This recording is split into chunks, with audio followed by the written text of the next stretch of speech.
Welcome, ladies and gentlemen, if I could have your attention.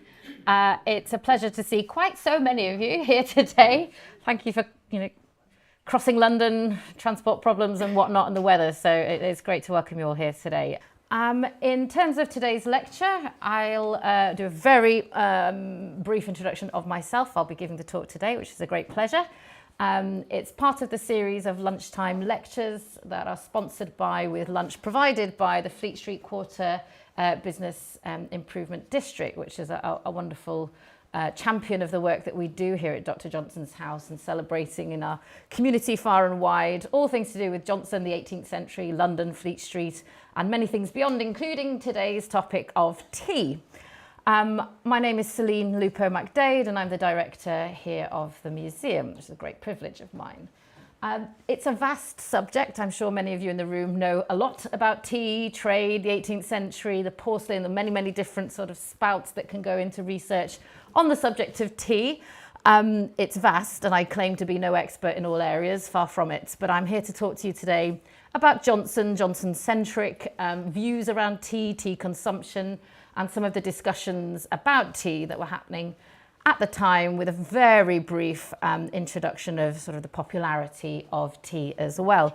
There'll be opportunity at the end to field some questions. Again, I'm very happy to open the floor to discussion, really, for I know there'll be members of the audience who may be able to contribute and answer where my own is lacking. So that's very much welcome too. But without further ado, in the interest of time and technology supporting us, I will commence. So I will start with a quotation from Jonas Hanway, who wrote a rather superlative essay on tea, which I'll be referencing today, published in 1737 for the first time. And he says, "Will the sons and daughters of this happy isle, this reputed abode of sense and liberty, forever submit to the bondage of so tyrannical a custom as drinking tea?" To which Johnson replied, "The history of the rise and progress of tea drinking is truly curious." And he sort of goes on to review this in great detail. He produced this review about 20 years later. It was 1757 that Johnson published his review on tea, and it's often called his defence of tea. You can even find quotations of it downstairs in our gift shop, on bags, on magnets, on tea towels, quite appropriately. He declares himself in this essay to be a hardened and shameless tea drinker who has for 20 years diluted his meals with only the infusion of this fascinating plant, who with tea amuses the evening, with tea solaces the midnights, and with tea welcomes the morning. So this not only shows his dependence on tea, but it sort of indicates that he's rather a night owl, starting work in the evening, right through the night, and only in the morning sort of retiring. Yet tea was really attacked in the 18th century, and I'm going to explore why so violently this happened, and why did Johnson feel the need to defend it, and aiming his critical darts at what Boswell referred to as the slightest subject, sort of a mere tipple of a tree plant. In 57, tea could no longer be deemed as a new commodity.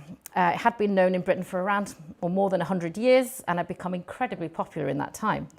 Tea had been familiar to the Chinese for thousands of years, of course, but the first written reference to tea in this country, in the English language, is dated to 1658 September, when a notice was placed in the Mercurius Politicus, a journal advertising that excellent and by all physicians approved China drink, sold at the coffee house in Sweeting's Rent. Here we have Catherine of Braganza, who needs little introduction, other than to say that she's perhaps the first celebrity endorsement of tea, of the new beverage. This came just a couple of years later, after that first advert, with the arrival of the Portuguese bride of Charles II. On her arrival, she is reputed to have immediately asked for a cup of tea, and was probably rather horrified to be presented with a lukewarm glass of ale, sort of a lukewarm ale instead. Rather disappointing. However, tea leaves were mainly consumed for medicinal purposes rather than for their taste or for their social qualities, and it was initially sold by apothecaries. Samuel Pepys noticed that in 1667, his wife was making tea, which Mr. Pelling, the apothecary, tells her is good for her cold and defluxions. Coffee houses also began to sell tea. Coffee as a drink had a head start, of course, on tea, and the first coffee houses having opened around 1652 before tea ever reached our aisles. And soon they had grown to epidemic proportions, with about 550 on record by the turn of the century. Although coffee was drunk at home, it was mainly consumed in the exclusively male environment of the coffee house, where no respectable woman really dared to set foot. Tea, on the other hand, was much more domestic. It was taken at home in the setting of the tea table. The tea ritual really is an excellent way of showing one's wealth through the provision of tea itself, hugely expensive at this time, but also the accompanying tea equipage. Because the tea table, its accoutrements became an increasingly common setting in family portraits at the time, as we can see here. This is a family at tea by Richard Collins. It's held in the Worshipful Company of Goldsmiths collection. And you can just see how much silver is on the table there, all the paraphernalia that goes into making tea. It's very opulent, it's very ornate, and it really is a demonstration, an exhibit of one's wealth. This would have originally been made from silver in general, but as the century progressed, porcelain overtook silver in popularity. Alongside the tea chest, the East India Company were importing large quantities of porcelain from China, initially used as ballast. But Europeans struggled to find the formula to recreate the translucent and heat-bearing qualities of the Chinese porcelain, whose importers were now creating tea services for Brits to order, often complete with the motto or crest of your family. European factories soon started to rival the Chinese, and during Johnson's lifetime, British potteries such as Spode, Wedgwood, Derby, Worcester and Chelsea were all founded. On his travels, Johnson visited many of the different porcelain factories, including Worcester, Derby, and during his trip to France with the Thrales. Johnson, however, himself preferred silver to porcelain. Following his visit to the Derby factory with Boswell, Johnson wrote to Mrs. Thrale, "The Derby china is very pretty. The finer pieces are so dear that perhaps silver vessels of the same capacity may be sometimes bought at the same price. And I am not yet so infective with the contagion of china fancy as to like anything at that rate which can so easily be broken." And I think, given Johnson's size and habits, something a little bit more robust was certainly a sensible investment of his money. As so often with Johnson, practicality overwon the aesthetics. And it's therefore no surprise that when he was awarded his pension by George III, following the publication of the dictionary about 8 years later, one of the first items that he did invest in was a silver teapot.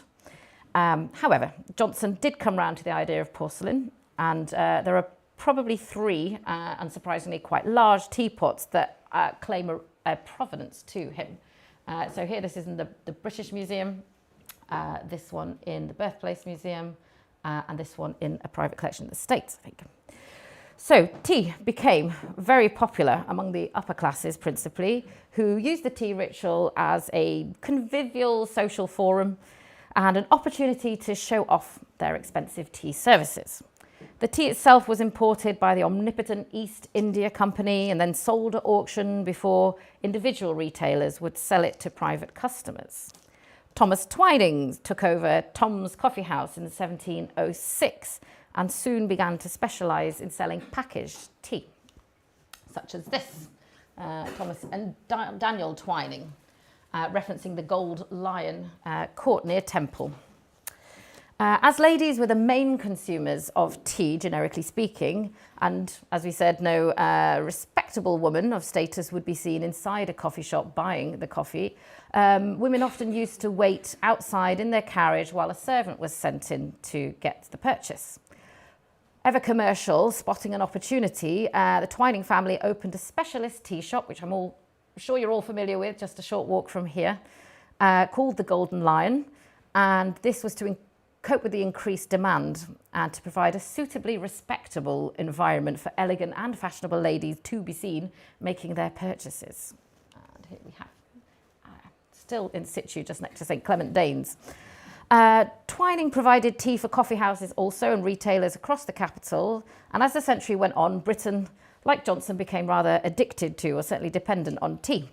And it moved from a sense of the exotic to the everyday, and was gradually infusing down the social scale as well, despite its huge expense. In his review against Hanway, Johnson reports that between 1717 and 26, the nation imported annually 700,000 pounds of tea, pounds weight of tea, and by 1755, the year of the publication of his great dictionary, nearly 4 million pounds, or around 2,000 tons, was imported. There's a huge question about the legal routes and the black market routes as well at this time, but I'll move on. As tea became more widely adopted, there was naturally an increase in the number of publications which considered its various merits and pernicious effects. Johnson and Hanway entered into a debate, a very public debate, that was already raging strongly on both sides. In 1660, Thomas Garraway had published a pamphlet extolling the virtues of tea, mainly to encourage customers to purchase it at his own coffee house, surprise, surprise. In 1682, John Chamberlain's mainly pro-tea dissertation, The Natural History of Coffee, Tea, Chocolate, Tobacco, was published, but in 1706, wholesome advice against the abuse of hot liquors by the Montpellier doctor Daniel Ducan was translated into English. In 1746, Robert James translated a treatise on tobacco, tea, coffee and chocolate by Simon Pauli, who was a critic of all four substances, claiming Europeans were tricked into purchasing plants from the East that would have negative medical effects, including impotence. This had first been published in 1635 and was the first major book on tea, but its English translation assured widespread and enduring influence. Pauli was a physician to the King of Denmark, and at this time it was mainly physicians considering the effects of tea. We have here, oops, no, there we are. The dissertation, that's, hang on a minute, before I zip past it, they're slightly out of order, forgive me a minute. Right, let's try again. It's back of Samuel Johnson's portrait as the Twinings just sitting to his right, the shop there. Okay, the dissertation of tea, as I'd mentioned, so popular, discussing the medicinal effects. In 1730, Thomas Short's publication, a dissertation upon tea, he made a list of all the physicians who have raved against tea. Generally, the published view of physicians was that tea did more harm than good at this time. They conducted, in order to conclude this, a range of bizarre experiments, I think, to try prove these theories. In one of these, James Lacey injected a dog with boa tea, but found that this made little change to the unfortunate dog. Lacey noticed, however, that after bleeding the dog, the blood he collected had not congealed after 3 days. And he therefore concluded that tea caused an anticoagulant effect. Others felt that hot drinks would have quite the opposite effect. A contributor to the Gentleman's Magazine in 1750 warns his readers that such very hot liquors thicken the blood. In an attempt to demonstrate the potentially harmful effects of hot liquors, Hanway reports that a certain Dr. Hale placed a suckling pig's tail into hot green tea, apparently 50 degrees hotter than the blood, awful, for a minute. He observed that this caused the tail to become scalded and the hair came off with ease. I think this was to prove the point that if it was hot water causing this amount of harm to an animal's tail, it must therefore cause extensive damage to the lining of the human stomach. That was the logic. Perhaps rather surprisingly, one of the more ardent anti-teen campaigners lived not very far away from here in 17 Gough Square, over on 49 City Road. For any of you who are not sure what that address is, that is John Wesley's house. Also a lovely historic house museum you should visit. 1748, John Wesley of the Methodist movement published his Letter to a Friend, John Wesley here, in which, in no uncertain terms, he recommended giving up tea. He advised, "You have need to abhor tea as deadly poison." It will bring you near the chambers of death. I mean, this is quite damning stuff. Wesley speaks from personal experience here, saying that he felt physically better off having abstained from tea. And he gives a variety of different reasons for giving up tea and practical ways of weaning oneself off tea, off the addiction he uses, in fact. He was worried that the effect of tea drinking, particularly on the poor, as he said, and he had this in common with Johnson's primary opponent on the debate, Jonas Hanway. I think I recall John Wesley saying that when he was drinking a lot of tea, his hands would shake quite a lot. He seemed to get quite jittery on tea. Anyway, here we have the criminal, Jonas Hanway. He, as a quick sort of background, was a merchant and a philanthropist, born and baptized rather in 1712. His father died just a couple of years after he was born, plunging the family into relative poverty. He did, however, receive some schooling, and through his uncle in London, joined a large body of merchants in Lisbon known as the English Factory. He started as a merchant apprentice and stayed for about 12 years. And following his return to London, he joined the Russia Company and undertook trading missions to St. Petersburg and beyond. He returned to London and ultimately settled in 1750. And apart from sparring with Johnson, which is perhaps his greatest claim to fame, the other more anecdotal one is that apparently he was the first person in London to be seen walking around with an umbrella. So there he is, a rather more modern sketch of Jonas Hanway and his umbrella. So quite the sight. So according to his amanuensis and later biographer, a chap called John Pugh, Hanway used to walk down the streets of London carrying a sword, which was at that time considered very much out of fashion, and later in life, an umbrella, which had not yet quite become fashionable, so missing the mark on a few occasions.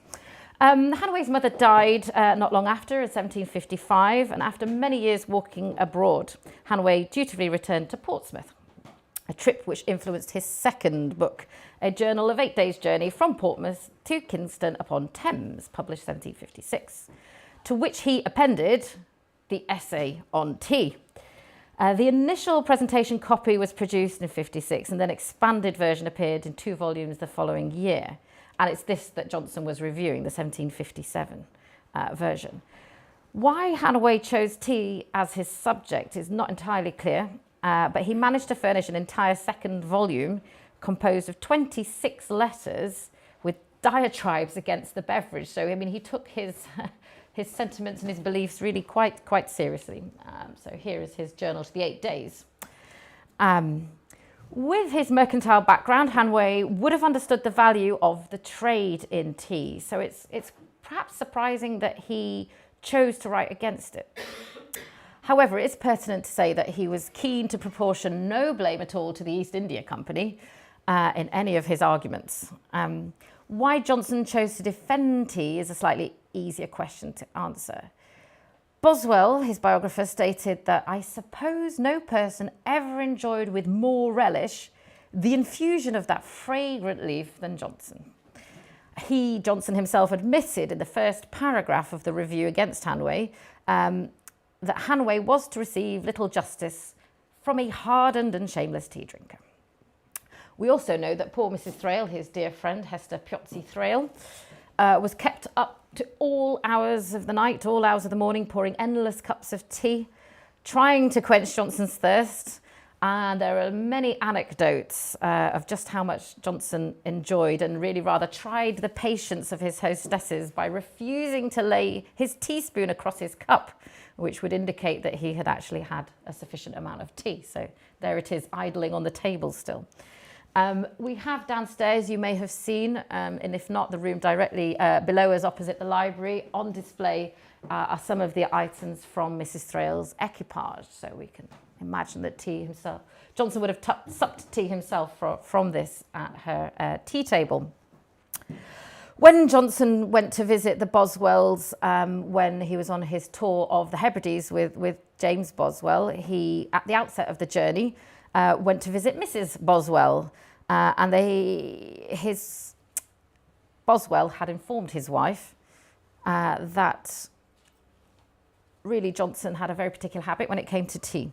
And we can see here the Rowlinson sketch of that tour, in which Johnson on the far right, sitting next to Boswell in the middle, joined by the wife on the left, delighting in the conversation, no less, but rather put upon in terms of the amount of tea. I think we can see sort of the big urn that was sitting up there. In fact, Boswell recounts this. He says, "My wife had tea ready for him, which it is well known he delighted to drink at all hours, particularly when sitting up late. He showed much complacency upon finding that the mistress of the house was so attentive to his singular habit, and as no man could be more polite when he chose to be, so his address to her was most courteous and engaging, and his conversation soon charmed her into a forgetfulness of his external appearance." He was known for perhaps not having the greatest personal hygiene, nor paying great attention to his attire. So, yes. However, there are others who would have quite the opposite experience. In Devon, Mrs. Cumberland served Johnson 12 cups of tea. In Oxford, Mrs. John Scott used to relate a little anecdote that she dined out on, that she had once helped Johnson to 15 cups. Mrs. Mudge expressed horror when Johnson presented his cup for an 18th serving. And poor Lady Macleod remembered that she had dished out a staggering 22 cups to Johnson. However, the anecdote goes on, and I think on record, happy to stand corrected, but it goes to an unnamed hostess, unfortunately, who, knowing Johnson was famed for his ready wit and conversation, had unadvisedly invited him to her tea table in order to really effectively exhibit him to her friends. Johnson was well aware of this and hated being on display or being expected to perform, and recounted to Boswell later that "I had my revenge on her, for I swallowed 25 cups of tea and did not treat her to as many words." So just awful disaster, very expensive. But a typical cup in Johnson's day was obviously a good deal smaller than the Starbucks cups you might find now, but even so, 25 cups is rather a large amount of liquid, and certainly an expensive amount. Here could be an example of sort of a teacup. You can see again some examples downstairs in our exhibition on food and drink, maybe sort of 2 inches tall, not more. Excessive tea consumption was to try the patience of really even the most genteel hostess, as James Knox replies, and Lady Macleod here had repeatedly helped him to 16 dishes upwards, asked him if a small basin would not actually better serve him and save him trouble, and be more agreeable. And he says, "I wonder, madam," rather roughly, he said, "why all the ladies ask me such impertinent questions. Is it to save yourselves trouble, madam, and not me?" Perhaps so. And then she fell silent and just cracked on with serving tea, I think. Previous publications had entered into a great deal of detail about tea's good and bad effects, as we've covered. Thomas Garraway created a long list. Hang on a minute, I'm repeating myself. I know I'm not. Of the particular virtues, including vanquishing heavy dreams, improving the memory, making the body active and lusty, engendering good appetite and digestion, particularly for men of corpulent body, and the list goes on. Short suggests that doubtless it is of special service in disorders of the head, and that green tea specifically helps with vertigo, but only if coupled with bleeding and vomiting. So that's quite the triad of treatment. Short also states that another thing which mightily invigorates the use of this liquor to men of a sprightly genius, who count the continuance of their lively and distinct ideas, is its remarkable force against drowsiness and dullness, damps and clouds on the brain and intellectual faculties. Okay, so really quite the promotion of tea. Boswell felt that tea did indeed have an effect, and in his own journal of 1763, his London journal, he states that despite having had a terrible day, things started to look up when he had a cup of tea. I think something we can all perhaps relate to. He goes on to say that, well, the human mind is really curious, I can answer from my own, for here, now in the space of a few hours, I was a dull and miserable, a clever and a happy mortal, and all without the intervention of any external cause except a dish of green tea, which is indeed a most kind remedy in cases of this kind. Often I have found relief from it, and I am so fond of tea that I could write a whole dissertation about its virtues. He actually did not go on to do so. It comforts and enlivens without the risks of attendance on spirituous liquors. O gentle herb, let the florid grape yield to thee. Yes, he did not write that essay. He left that task to Johnson, as we've quoted to date.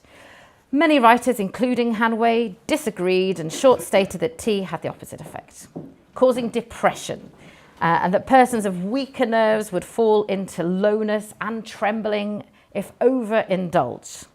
Taking this point to the absolute extreme, Hanway says, since tea has been in fashion, even suicide has been more familiar amongst us than in times past.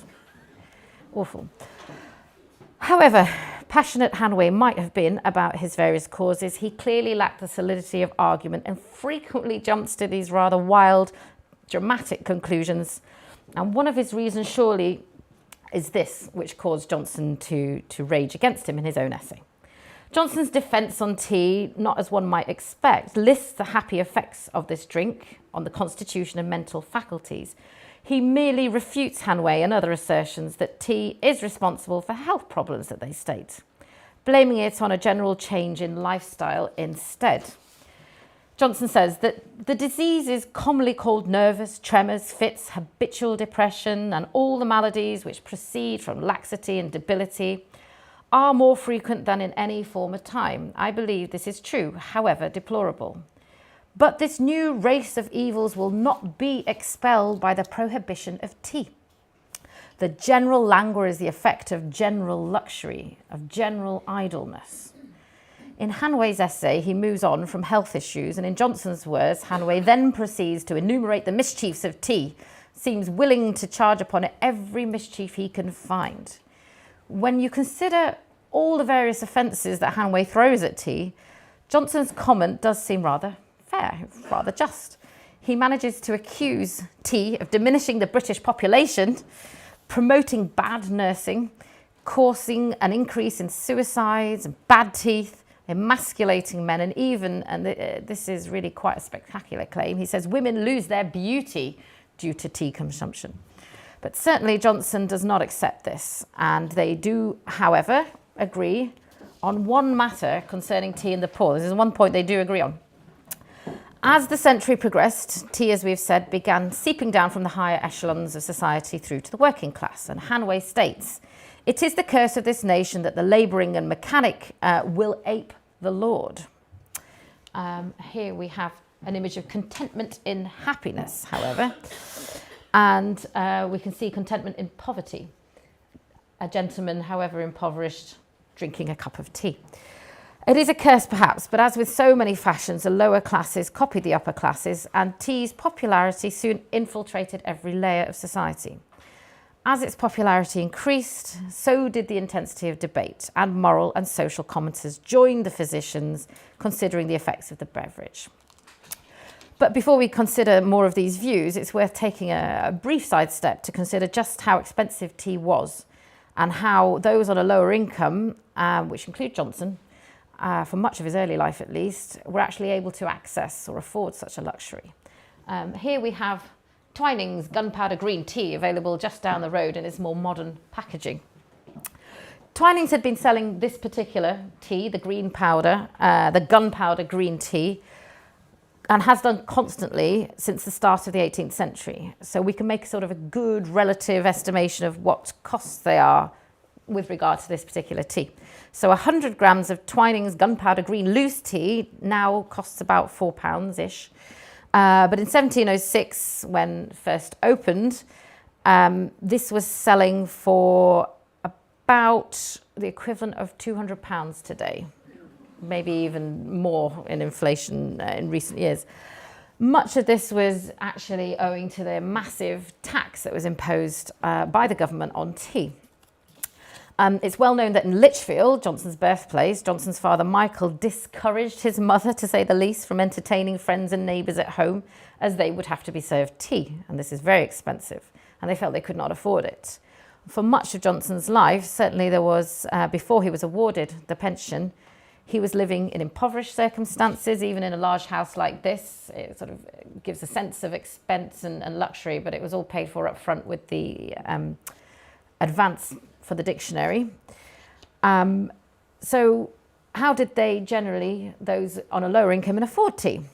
In Johnson's case, he often, as we've seen, was invited round to the table teas of others and very much indulged there.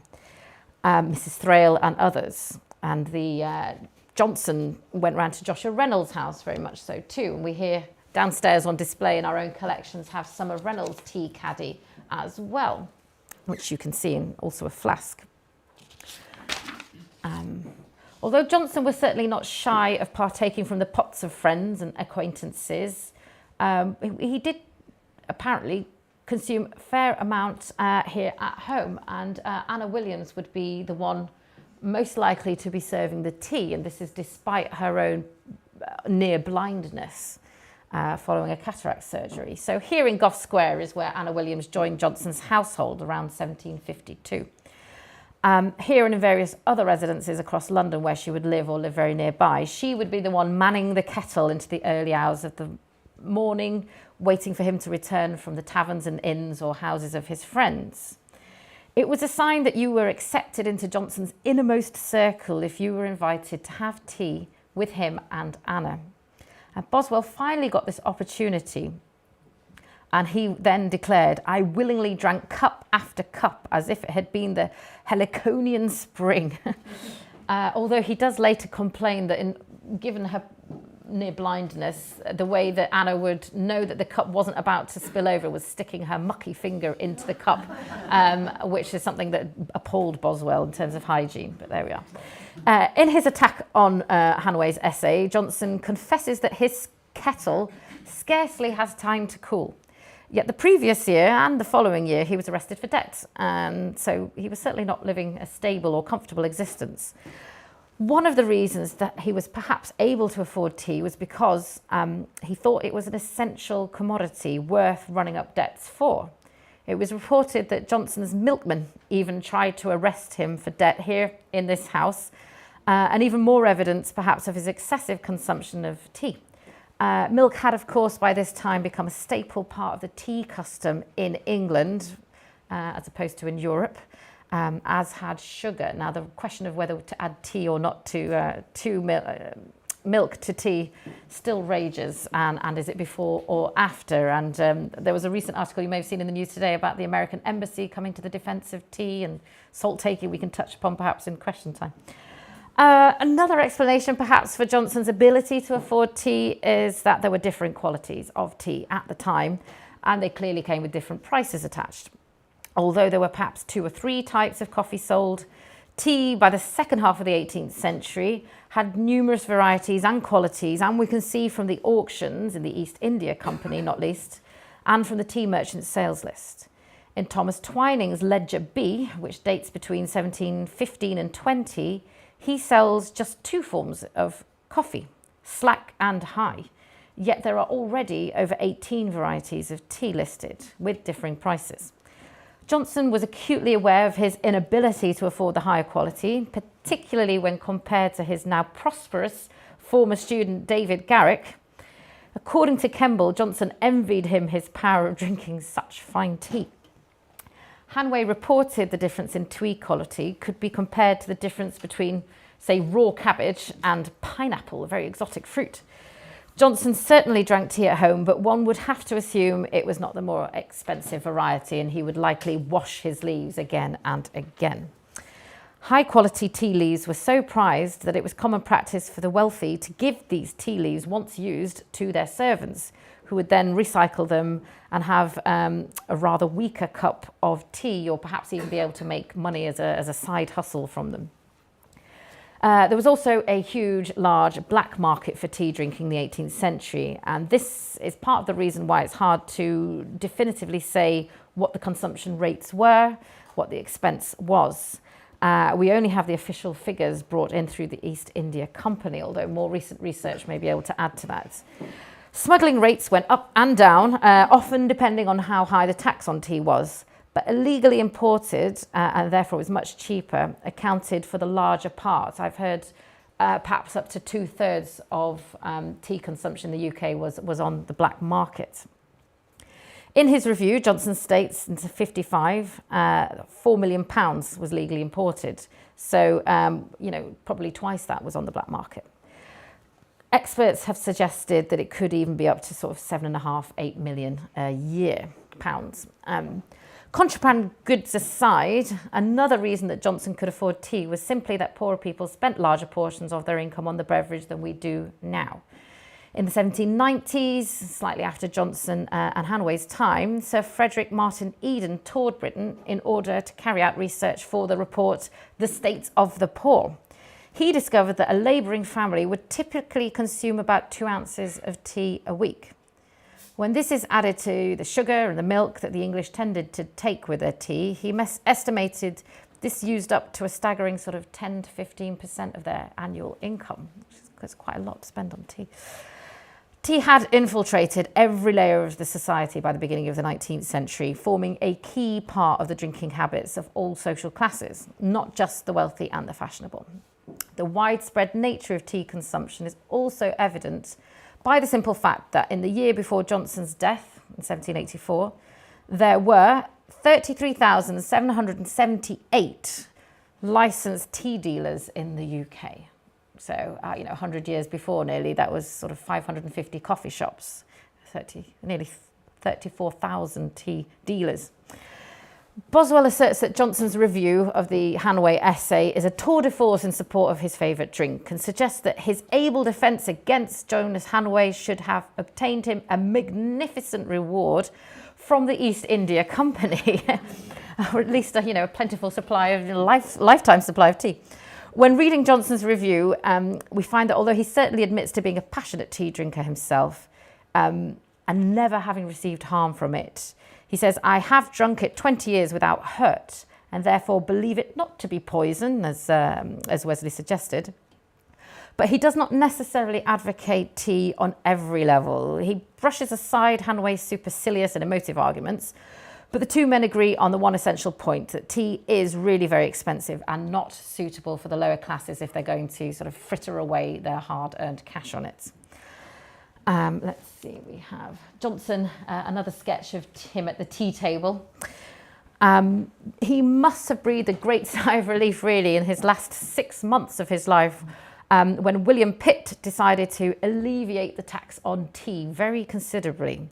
On the 21st of June in 1784, the Commutation Act came into force, which implemented the much despised window tax, but reduced the tax on tea from a staggering 119% to a much more modest 12%. So at least for the last 6 months of Johnson's life, he was able to enjoy the much, much finer leaf than he ever had brewed before. And rather wonderfully, according to the memoirs of my predecessor in the middle of the 20th century, Betty Gathergood, a curator here in Johnson's house during the war period, there is something in the archive that she collected dating to 1953. It turns out that 17 Gough Square, where we're standing right now, was chosen for the launch of the tea bag in UK by Tetley's. So apparently the launch of the tea bag versus loose tea took place here, and I'm sure Johnson would have been delighted by that fact. So therein concludes my tour de force of essays about tea, the pernicious and good effects, and sort of Johnson's rather wild consumption of it. Thank you for your attention. I'm happy to try field some questions, but very much happy for the floor to be open to those who may have more to say about other areas I've not touched upon as well. Oh, thank you.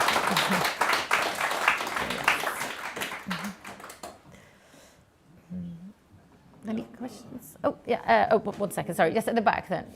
Me? Yeah. Right. Yeah. Out of interest, is there any thought as to why quotes the poor spent such a large portion of their income on tea? I think there were sort of movements at the time to get away from gin and beer and to more sort of healthy alternatives. And there were certainly those that were promoting, not least the apothecaries and the physicians, that tea was good for you. And I think demonstrably in the sort of the lower classes at the time, the effects of gin and ale consumption versus supping a cup of tea were probably self-evident. Possibly also, I suppose, if you think about it, the water has to be hot. The water's going to be slightly more wholesome. Yes. Yeah, absolutely. It's much healthier from that regard, little though that was known at the time. Yes. Yeah. Sorry, you had a question too. Who invented the umbrella? Oh gosh, the question was who invented the umbrella? I'm definitely opening the floor to anyone who may know. I have no idea, I'm afraid. I will go and find out, but not even which country. Does anyone have any idea about the history of the umbrella? It's got to be Spain. Spain, China? China. Yeah, somewhere hot that needed, I would say, a sunshade rather than a rain shade. Parasol. I don't know. I'll look into that though and let you know next time you pop up to the house. Any other questions? Did you? Is the healthiness or not the tea drinking a concern of modern medics? Now that's an interesting question. I don't believe so. Again, I'm happy to stand corrected, but I think there are certainly those that can feel the effect of jitteriness. I adore green tea for the taste. I can't really drink it because it sends me quite agitated and not good company. But whether it's promoted as having ill effects, I don't think so. There's certainly a lot of discussion as to the good effects. Dr. Michael Mosley. Oh, yes. Just one thing. He says green tea is good for dementia. Is it now? Oh, well, perhaps I should start drinking it. Yes. Well, if Michael Mosley says it, I think that's worth listening to, yes. Jill, did you have a question? I was just wondering when the Wesleyans and the Methodists changed their mind. Yes, because of course you get the temperance movement. It sort of depends very heavily on tea. Yes, but doesn't inebriate. Yes. As a very broad strokes response, I would say later in the 18th century. But again, if anyone has something to contribute to that, I'd welcome that. No. Yeah, but it's quite a volte face, isn't it, from calling it poison to promoting its consumption. Yeah. Did the early teacups then have no handles? No, that's true. Yes. Oh, there's Tetley in his little tea bag. Sorry, I forgot. Yes. So that's why they were called a dish of tea, actually, because they didn't have the handle really. They would be just a miniature bowl, really, with which you would sup a dish of tea. Quite hot to hold. Yeah. Sorry, at the back. Yes. You were talking about Johnson and the excessive consumption, the sort of 20 plus cups. When he was drinking that then, would that have been predominantly green tea as opposed to what we would now call black tea? I think for the most part it did depend on the household. Both were available. I think green tea was slightly more expensive than black tea, I think. So it would depend on the household of the family and perhaps what tea they were offering to which guest. Sorry. Sorry. You go first and then Karen. Yeah. I just wanted to know, I missed it, did Johnson drink milk in tea? Do we know? We believe so, but that's largely based on the fact that the milkman was tearing down the door trying to have him arrested for debt. So I don't know, what else is he drinking? He might just be drinking milk by the pint. It's tenuous sort of conjecture that he drank tea with his milk, but we don't really know. Yeah, he doesn't talk about that. He does talk about sugar actually a little bit. So if he were offered it, he enjoyed it, but it's not something he would treat himself to. Yes, sorry. I was just wondering now how much he would have drunk. Now we've come away from teacups and we drink, a lot of us drink nice. I was brought up on teacups. we got Yes. to drink mugs. I wonder how much more he would have drunk. Well, I know, yes. I mean, downstairs, there's next to the armchair in the alcove, the room below us, you can see a great big mug, which looks much more familiar to us from, like, you know, your Starbucks kind of big, hearty mug. But that was a beer mug at the time rather than the teacup. But you're right. I think compared to how much we're consuming now, it probably wouldn't be. I'd say 15, probably, of your little teacups I could get through quite happily in a day, at my own expense. There's a couple of questions at the back there. Yeah. Sugar is so expensive. Yes, sugar's still expensive. I think, you know, it's still being imported. Again, this is not my area of expertise, but you have, you know, the plantations in what was known as the West Indies over in the Caribbean, sort of wildly exploiting humans to produce this from sugarcane. So it became much more affordable than it had originally been, but I think still considered an expensive commodity. And obviously a very problematic one when you're considering its source. Yeah. Given that this was the pre-income tax era, have you any idea how significant tea duty was in terms of the national exchequer? What, in comparison to other commodities? I suppose it was a percentage. Ooh, gosh, that's a good question. That's a good economic question. No, we know it got up to that 119% of tax, which was largely, it fluctuated a little bit, but not much during Johnson's lifetime. But how that would compare to other commodities being taxed, I don't know. It's a good question, though. But heavily, I think, import tax. Yeah, at the back.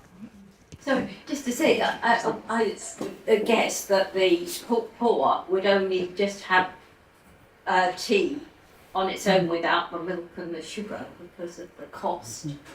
Yes, if you're not sort of working in a more rural setting, perhaps on, you know, in the farms or sort of a labourer where you could have quite ready access to it, then yes, one would assume sort of central London consumption would be lower.